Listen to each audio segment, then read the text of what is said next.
जय जगन्नाथ सांग मैंने आपण मानक मु देखाई दुईटा आइटम बनैकी साग खीरी छोट पिला आ बड़ पिला बड़ लोक पिला बीटरूट रोटी प्रथम बनेगा साग खीरी साग प्रथम भाजीदेवे भाजी सारा पर ठंडा करने गोटे थाली रे बाहर कर ठंडा करदे ठंडा हो सारा पर ग्राइंडर जार दे ग्राइंडर करेंगे ग्राइंडर सारा पर गोटे गोटे पात्र रे क्षीर गरम करेंगे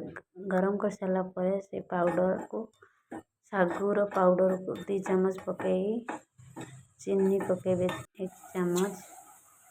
पकई भल भाव फुटला पर्यंत गोलेबे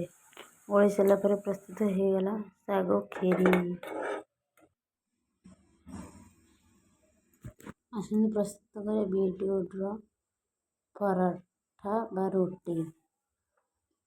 बीटरूट को चोपा छेली यहीपरी टुकड़ा टुकड़ा छोट छोट खंड कर ग्राइंडर जार दे पानी दे भल भाव ग्राइंडर करदे पूरा पेस्ट करदे कर सारा पर छणा साहाय्य छाणी तार रस बाहर करदे रस बाहर कर सारा पर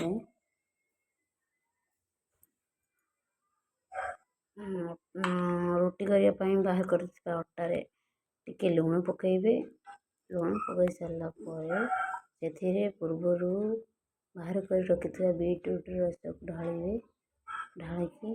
भल भाव रोटी की चकड़े चकड़ी सारा पर 10-15 मिनट पर्यंत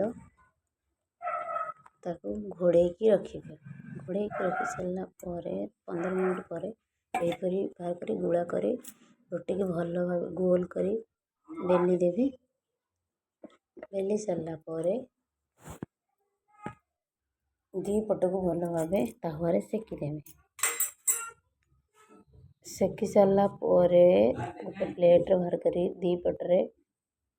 घी लगाई देवे घी लगाई सारा प्रस्तुत हो गला बीटरूट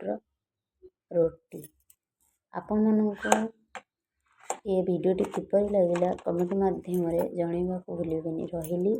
जय जगन्नाथ।